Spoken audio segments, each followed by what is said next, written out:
There is just one story this morning, the dramatic end of the Gorbachev era in the Soviet Union. She was one of Britain's most high-profile television presenters, at the pinnacle of her career, when she was mercilessly gunned down outside her house in London. Her killer left the scene without a trace. The cold-blooded murder of Jill Dando sent shockwaves through the country. A nation grieved for the golden girl of TV. This was no ordinary crime. This was a crime that shook Britain.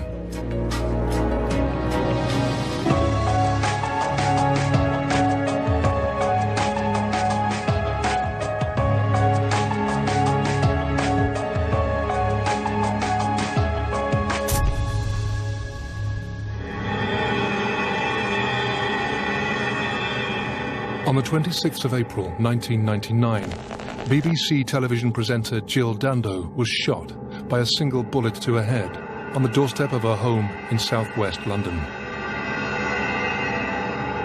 The hunt for the murderer and his motive proved to be one of the largest, most difficult and expensive inquiries ever conducted by the Metropolitan Police. 2 years later, during a controversial court case, local resident Barry George was found guilty for the killing. But during a dramatic retrial, he was cleared of Jill Dando's murder. So who shot one of Britain's most best-loved television personalities? This is the story of the brutal slaying of Jill Dando, told from the inside through the eyewitness accounts from those closest to the story. Born in Weston-super-Mare, Jill Dando began her journalism career as a reporter on a local paper, the Western Mercury. Determined to work in broadcasting, she eventually went on to become a presenter for BBC South West. She quickly rose to become a household name when she moved to the BBC's national news operation in London, presenting the breakfast news and 6 o'clock news. But she was best known as the face of the hit shows Holiday and Crime Watch, a series which explored unsolved criminal investigations. Above all, Jill Dando was renowned for her down-to-earth charm that endeared her to millions of viewers. It didn't matter whether she was doing Crime Watch or the news or the holiday programme and the other things she did. She had a warmth and sincerity about her, which is not really something you can learn. It's just the way you are. And I think Jill had that connection with the public that made them feel like she was their sister or their auntie and part of their family. Jill Dando was a national figure. She was a very pleasant personality, very easygoing. Funnily enough, she self-deprecatingly once described herself as Miss Blando because she thought she was too nice to be true, but she was. People liked her. When she moved to Fulham, she lived in the next road to where I live, and we would always bump into each other in the local shops, in the street, and that's how we would chat and catch up.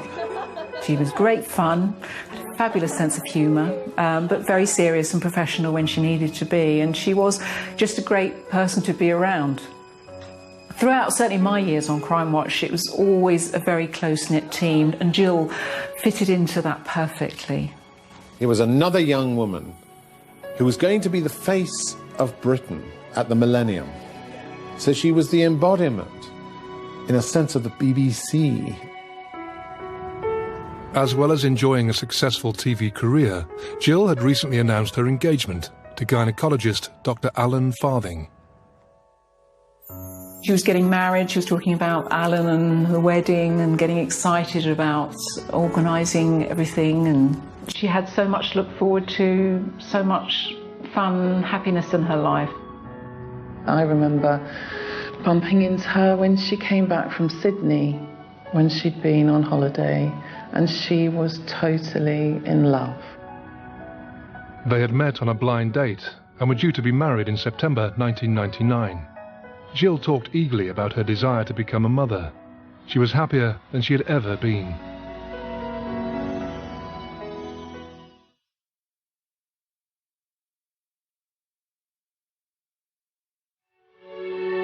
Jill Dando had spent the night at Alan Farthing's home in Chiswick. Are you working late this evening? Jill left her fiancé's house in Chiswick I think it was about 7 or 8 in the morning. The plan was that she would go from the house to, I think she had a fashion shoot at lunchtime, a job she was doing, and then in the afternoon she was planning to go to a fitting for her wedding dress. Miss Dando had been going to her house purely to get changed. She was no longer living there. She was living with a boyfriend several miles away. Gowan Avenue was a 2-storey terraced house, which she was actually selling for about $400,000 at the time. Jill lived on Gowan Avenue in Fulham, southwest London. Gowan Avenue is almost a typical inner London suburban street. Terrace houses, most of the people are at work during the day and not too many people around at this time. But it is an area with a lot of families with children out on the street walking, taking children to the park, taking them to and from school or shopping. When she bought her home in Fulham, was so thrilled about it. She told me that one of the reasons she'd chosen that home was that it had a hedge and it had a tree that afforded her privacy. Having left her fiancé's home in Chiswick, Jill made various stops on her way home, including a brief visit to the petrol station, King's Mall shopping centre in Hammersmith, and a fishmonger's on Fulham Road, before making her way home. It was around 11:30 a.m. when Jill finally arrived at Gowan Avenue. She got out of her car, having parked it, and in fact still had the keys to the car in her hand. As Jill was about to approach her front door, she was unaware that somebody was closely watching her every movement.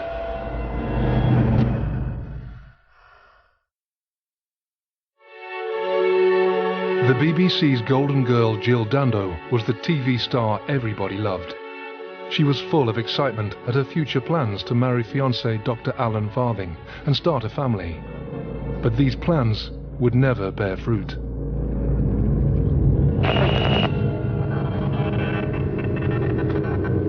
Jill arrived at her home on Gowan Avenue at around 11:30 a.m. As she looked for her house keys in her bag, she was approached from behind.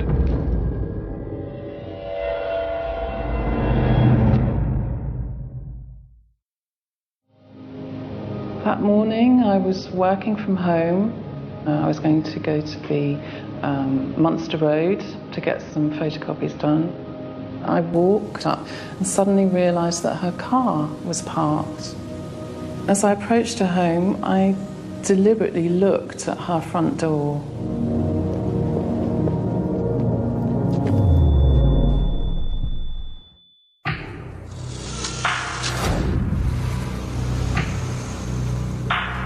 What it seemed to have happened was that Jill Dando had gone to her home address, albeit she wasn't living there anymore, and it would seem that she was attacked and shot effectively on a doorstep just prior to entering her house.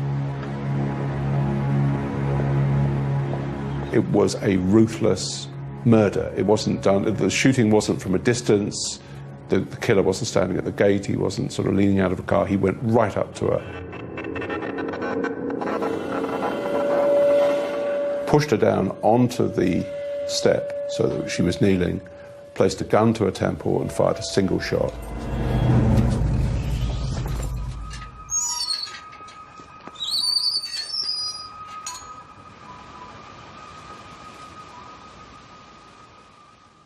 There was no time to prepare. From one step to the next, everything changed because I was witness to an incredibly violent scene. At first it was difficult in the first few seconds to realise it was actually Jill, and she was actually in that position on her doorstep, leaning against her front door. She had changed colour, there was a lot of blood loss, and instinctively it was clear to me that she was dead. The gate was firmly closed, and Helen knew it was important not to disturb the crime scene. I looked around, there was nobody else in the street, and I quickly got my mobile phone to call the emergency services. When I was talking to the emergency services, I said that I thought that she had been stabbed because of the blood loss. It didn't occur to me at that point that it would have been a gun crime. And I added in the conversation, confidentially, it's Jill Dando. Shocked and distressed, Helen didn't want to be alone. I remember that I'd seen a neighbour who lives near me. So I ran down the road and knocked on the person's door. My neighbour came to the scene. She took one look and said, "She looks as if she's dead," and ran off further up the road to a doctor's surgery. So I was left on my own again at the scene looking at Jill, who was lifeless on her own doorstep. The police were first to arrive.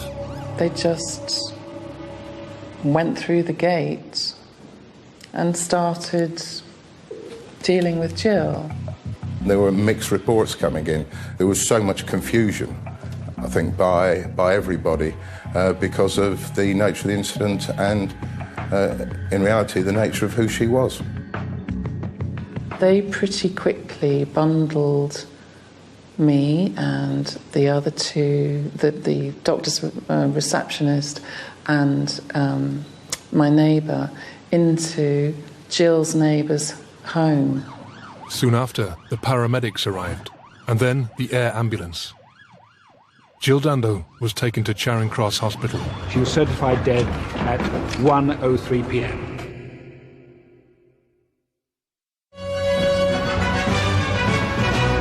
The BBC television presenter Jill Dando has been murdered outside her London home.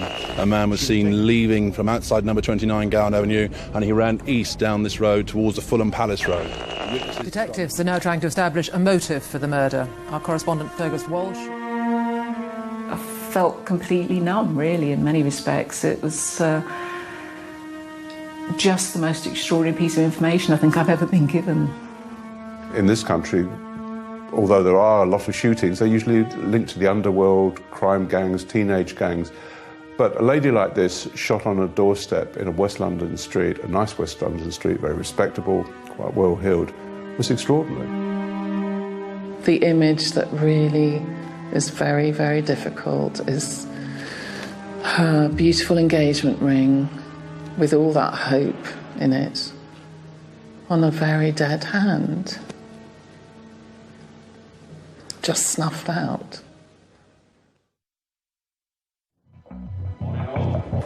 Scotland Yard launched into action with Operation Oxborough, the largest criminal investigation since the Yorkshire Ripper. Regardless of who the victim is, there needs to be a methodical approach to the inquiry. It was just because of the victim, in this case, being such a high-profile celebrity, that everything was increased.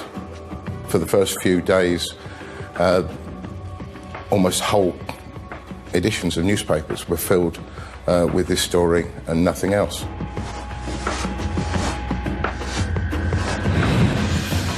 Also important to put this in some perspective, because the London police were on the alert searching for the now bomber, David Copeland.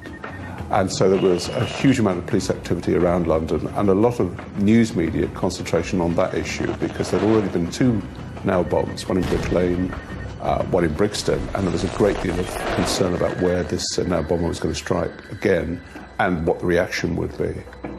With unprecedented media attention surrounding Metropolitan Police investigations and the victim's high-profile status, the homicide squad were fully aware that they were under immense public scrutiny. They faced their first hurdle with a forensic examination of the crime scene. One of the main problems that the police had was that it had been quite severely compromised by the medical services that had been there, by them removing her body once it was clear that there was nothing more that could be done created some problems. Very little was obtained from that scene. What they had done, I can't criticise that, because I assumed that everything was being done to try and save Miss Dando's life at the time. There was nothing that came out from the scene other than the fact they, of course, had the bullet which had killed Jill Dando, which was quite unusual. It was crimped, it had been pressed in. They used 50 search officers going down the surrounding streets, and they took up the drains, they looked at the sewers, they looked all along the riverbank by the park in case that the government might just have tossed the gun over a hedge or threw it into a drain. We can't be sure, obviously, about the gun that was used because it's never been recovered. But the thinking was that it was in some way a reactivated gun, or one that had in some way been adapted. With a serious lack of forensics from the crime scene, the homicide squad turned their attention to examining the witness statements. There was no eyewitness to the actual offence. Several witnesses gave information about a man who was present at the scene before and immediately after, and one of the main focuses of the inquiry was to identify this person. Richard, her neighbour, said that he had heard her set her car alarm and that he had heard a scream, looked out of the window, and he'd seen somebody go past further down Gowan Avenue. He walked very calmly away from the scene, and when I actually saw him, I thought nothing of it. I thought, in fact, it could have been a friend of Jill's when I heard the screaming. That's why I particularly at that moment didn't do anything that now I wish I could have done. One of the problems that the team was faced with was the unprecedented amount of information that was being received within the incident room. During the course of the inquiry, over 2,000 people were named as being responsible or in some way involved in Miss Dando's murder. Without a clear witness or without a clear motive and reason, stranger murders are by definition the most difficult to investigate. In a sad twist of fate, Scotland Yard turned to the programme Jill Dando presented before her death, Crime Watch, to help find her killer. You never imagine in your wildest dreams the idea that you would ever have, or we would ever have had to make an appeal about somebody we knew so well.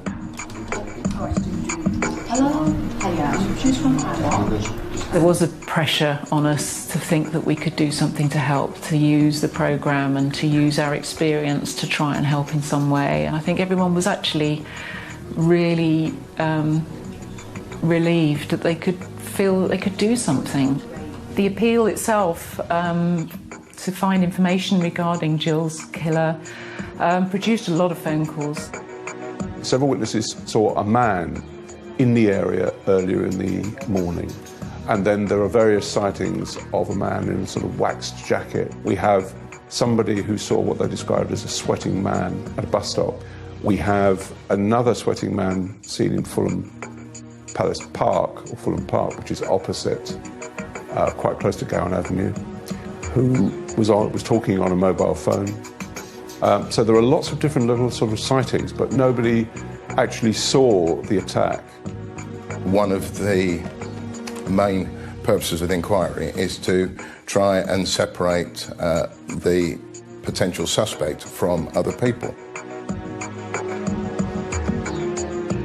And I think as the months went on, it was quite apparent that this was going to be a long investigation.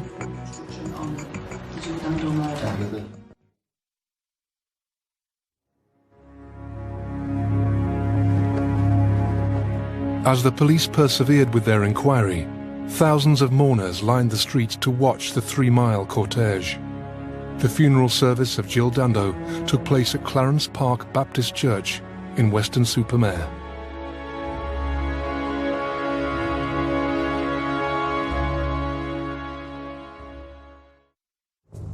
A grieving nation mounted pressure on Operation Oxborough.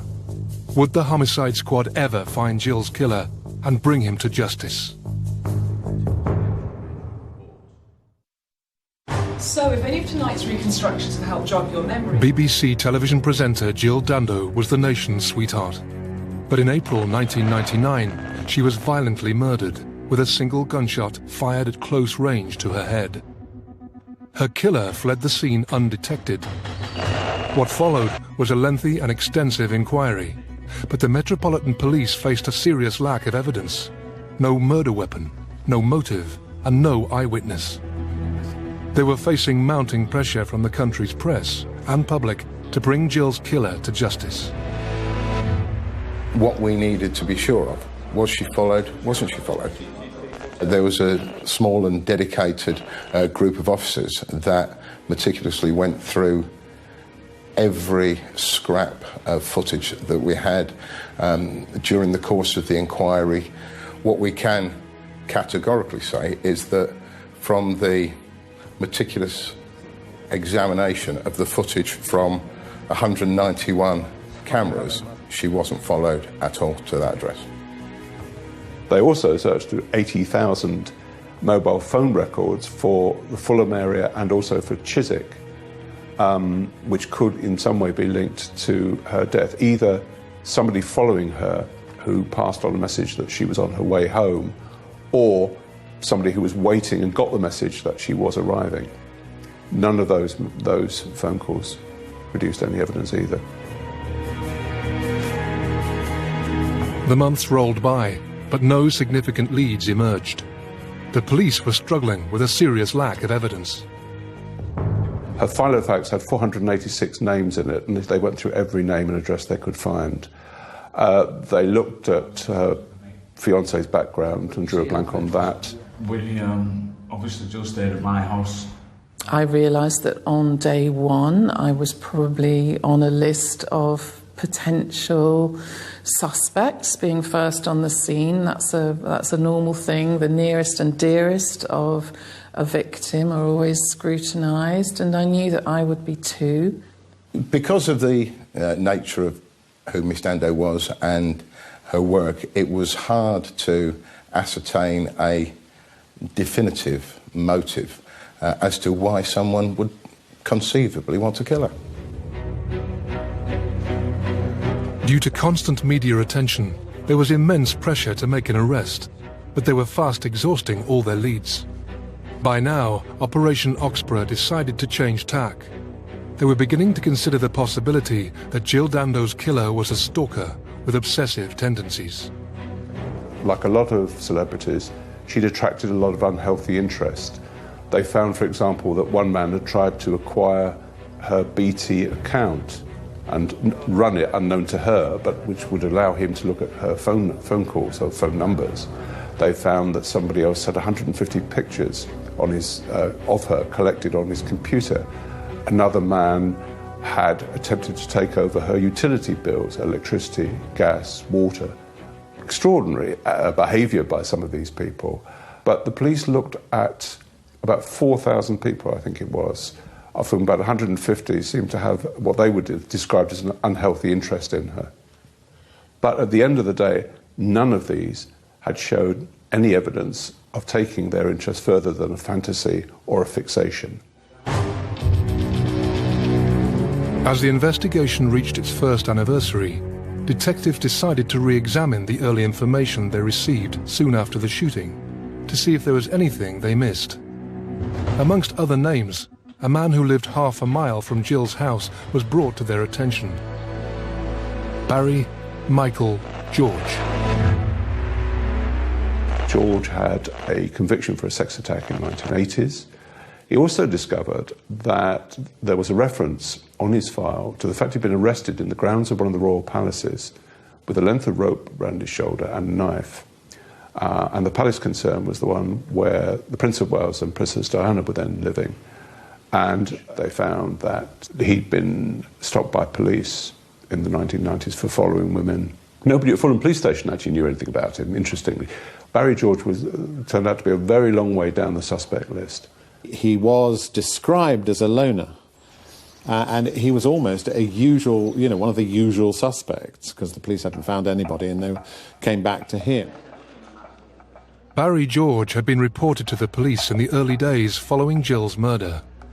A detective constable called John Gallagher discovered a message about a man called Busara, which had come in from Hafad, which was a local drop-in centre for disabled people, very close to the scene of the shooting, in which they said that this man Busara had seemed very agitated and they were concerned about him.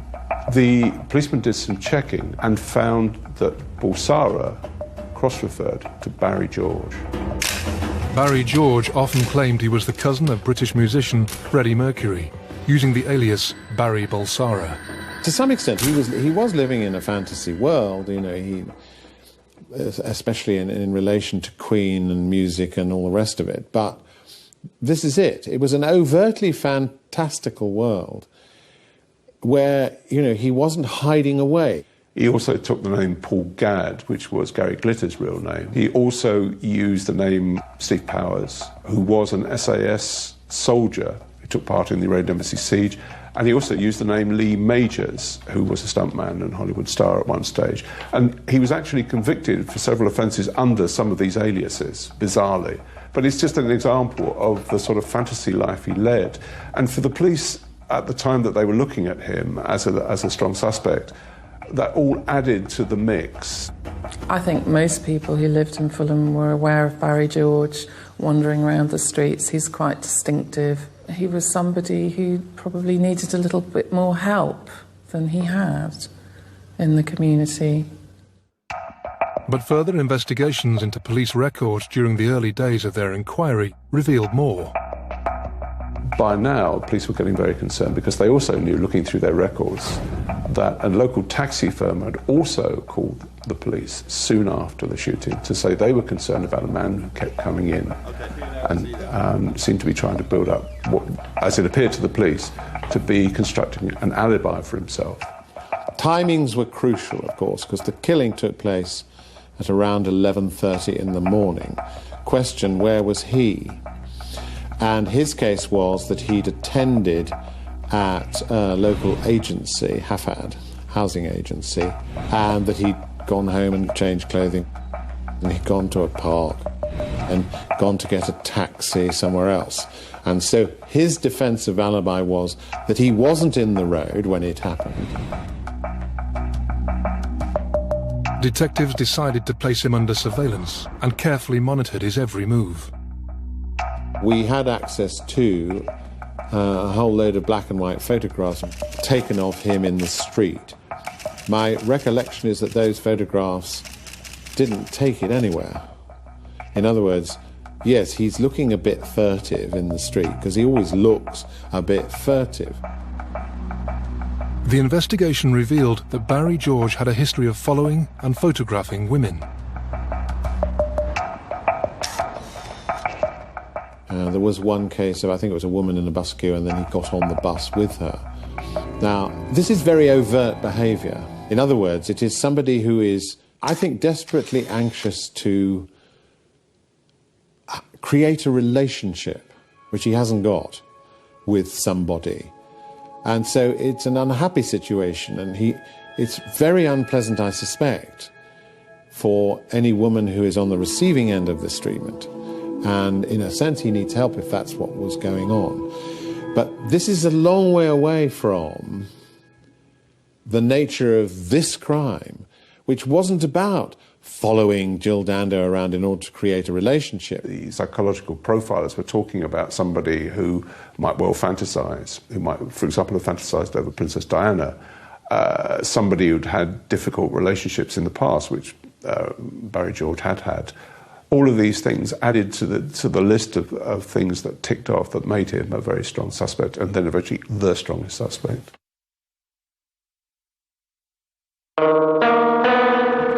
Over a year after Jill's murder, and based on their findings, Met Police were confident there was sufficient evidence to arrest Barry George. 4 unarmed officers, or that is what Scotland Yard still maintains, arrested him, and they began a search of his home. And that is when things became interesting. Okay, start search.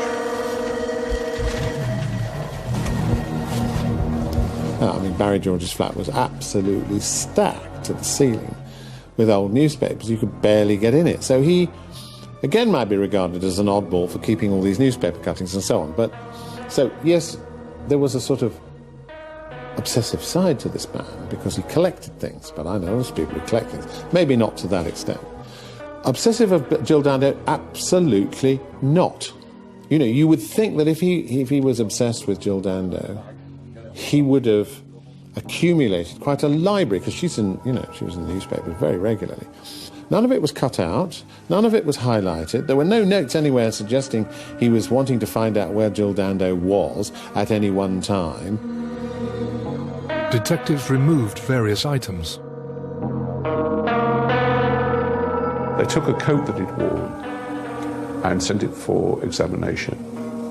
They developed about 100 reels of film which he had, which showed that he'd been stalking around about, I think it's 480 women. Police investigation also revealed that he had an interest in firearms. Barry George was interviewed at Hammersmith Police Station in London. This is a man who originally had told the police that he had nothing to do with guns and hadn't had anything to do with guns for quite a long time. But police found that, for example, he tried to join the parachute regiment, the TA section of it. He tried to join the regular army. He belonged for a short time to a gun club in Kensington. He'd had a number of starter pistols. A former neighbour of his had seen him with a weapon. After he was arrested, it was plain he did have an interest in firearms. I mean, he didn't have the weapon that is said to have been used here, but he did have an interest in weapons. But that doesn't mean that he's the murderer. He said he had nothing to do with Jill Dando. He didn't know Jill Dando lived in the area. He'd never met her, never seen her, and denied any link at all to the murder. Barry George was asked to take part in an ID parade.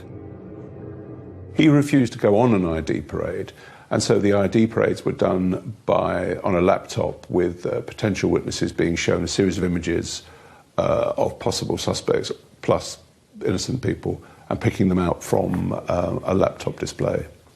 There was a neighbour living right next door to Jill Dando who was looking out on the road, and a man living opposite. They both saw somebody departing from the gate area where this had happened. And they both went to identification parades, and neither of them picked out Barry George. In fact, either one or both picked out someone else. Whilst Barry George was being held in custody, forensics made an interesting discovery. Everything gelled for the police when they were told by the forensic science experts that they had found a very, very tiny trace of firearms discharge in the pocket of the coat that had been taken away. It was said to measure around about 1/1000th of an inch. It was tiny. But the interesting thing about it was that the chemical composition, according to the scientists, was exactly the same as the bullet which had killed Jill Dando. They also found a single fibre at the crime scene that matched the material of a pair of trousers owned by prime suspect Barry George. On the 29th of May 2000, Barry George was formally charged for the murder. Were Metropolitan Police finally going to get justice for Jill?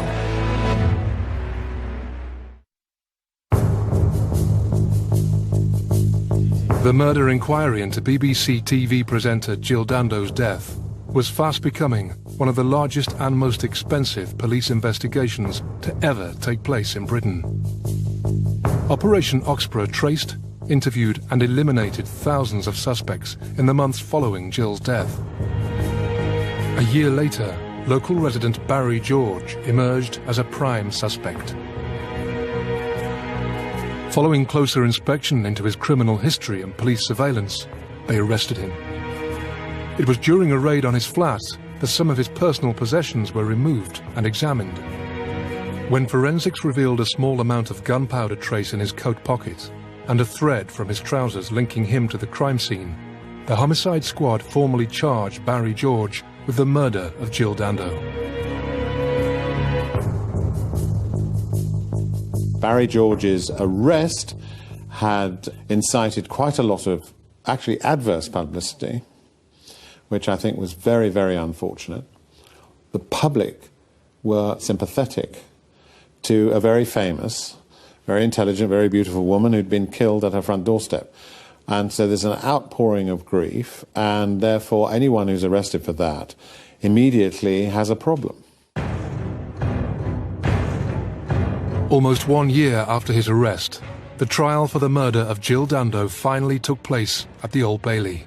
It was a trial that would captivate the nation and prove to be one of the most controversial cases in British criminal history. Barry George pleaded not guilty. A trial at the Old Bailey for anyone is a pressured event, especially if it's in one of the old courts, which it was, because they've held many famous trials. Certainly most of the UK press and media were there on a daily basis. So the court was full of people interested in the result. I mean, it's a very dramatic trial. He sat throughout it in the dock with a psychiatrist because he was concerned about his ability to follow the case. He suffered from very, very serious epilepsy, difficulties about concentration and so on. So this made communication a very sensitive area. During the trial, the prosecution presented George as a lone gunman with stalker tendencies. But his defense counsel painted a different picture. Was it an assassination? We tried to present Barry George, obviously as the person that he was, just very vulnerable person, living in the locality, relatively well known in the locality, who had an alibi, which he'd obviously produced to the jury, and basically as somebody who, in a sense, wasn't capable of carrying out this murder. The case against Barry George centred on forensic findings.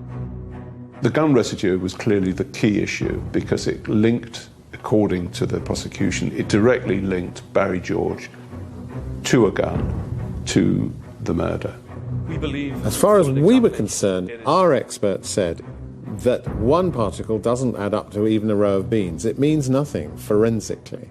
We also examined very, very carefully the possibility of contamination at the laboratory, because one particle can be airborne, one particle can go from one surface to another surface to a hand to somewhere else.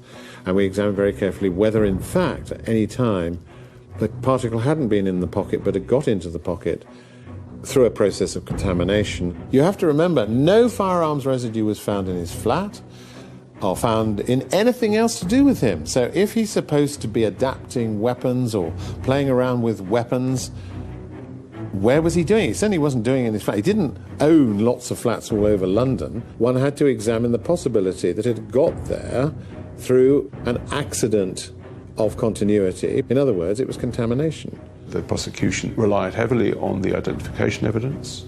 They relied on a fibre which they found, which they said linked Barry George's trouser to Jill Dando, that the fibre had come off the trousers and onto her clothing. The case hung on the slenderest thread, that was the sort of comparison, and the slenderest thread was this one particle. Because the identification evidence of him being in the street 2 hours before, in my view, was weak. You know, an identification is reputedly very risky. So what else is there?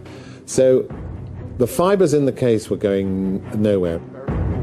George's defence team were putting forward a strong case. This case depended largely on circumstantial evidence. And plainly, from a prosecution point of view, forensic scientific evidence can be rather more compelling than any other. It was circumstantial, and they admitted it was circumstantial, but the judge and the prosecution both said that it was possible to convict on the basis of circumstantial evidence without, for example, a confession, without an eyewitness who had actually seen a gun used, without the gun itself, without a motive. The jury retired to deliberate. 5 days later, they'd finally reached a verdict. Foreman of the jury, have you reached a verdict? We have, my lord. A jury of 6 women and 5 men found Barry George guilty of murder. He was sentenced to life in prison. It was a shock. Obviously for Barry George, but a shock for all of the defence team, and I dare say others in court who had believed, as I had, that this wasn't going to lead to a conviction. For the majority, it was a simple case of a mentally ill man, or a man who was clearly not in his right senses, infatuated, fantasised, had approached Jill Dando. She had rebuffed him. He had killed her. That's the way it came across in a lot of newspapers and the media generally. I was very upset. I was very angry, the fact that he'd been convicted. I had plenty of time to think back over the trial and say, well, what's gone wrong here? How did this jury come to that conclusion? I think it's probably a combination of somebody who kind of looked odd in the dock, somebody who looked odd, which fitted the publicity that had gone before. Secondly, I think there was pressure on this jury, feeling that the nature of the crime was so heinous that, you know, here was an odd man and he lived in the area and there was a firearms particle. And they put that together, I think. Barry George always protested his innocence. But as he started his life sentence, there was unease at the verdict. From that point on, people began to get behind Barry George, to campaign for a fresh look at the case, and arguing that there was something wrong here, that it was a miscarriage of justice. His defence managed to mount an appeal. As the years went on and Barry George remained in prison, a campaign built up to get him free.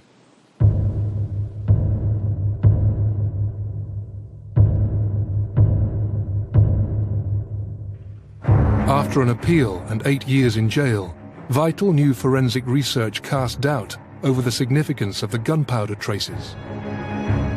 The Court of Appeal argued that if the evidence in the pocket had been found a day or so after the murder, then it was key evidence. There was a link. But because there had been such a long period of time, it was no longer safe to assume it was linked to the murder. There were also points made about the fibre which was found on Jill Dando. The clothing she'd been wearing had been left at the scene for quite a long time after the shooting. So it's perfectly possible for that fibre, which is fairly common, to have come from another source and not from Barry George's trousers. The forensic evidence was deemed unsafe. The Court of Appeal set a date for the retrial. The prosecution maintained that he was an obsessionist with a fantasy about guns and a grudge against the BBC. The defence simply said, what we have here is the police have arrested the local nutter. And that was the phrase used by William Clegg QC, who now appeared for Barry George. And the jury accepted that there wasn't sufficient evidence. After 8 years in prison, Barry George was finally cleared of the murder of Jill Dando. Because I'm a firm believer that the truth will out in the end and justice will be done, but some people have to wait far longer than he did. And to give him his due, it's his persistence, his self-belief that got him acquitted. So who did kill Jill Dando? There wasn't a clear explanation. It wasn't a sex attack, it wasn't a robbery. It was an assassination of some description, and that left people very, very puzzled. I mean, I believed throughout the case, because of the nature of the evidence and the window of opportunity, it had to have been carried out by a professional. What we were all conscious of throughout the inquiry was what a senseless crime this was. And the feeling of shock, to a degree, throughout the country never really diminished. It was just extraordinary, and please God, nothing ever like this happens again.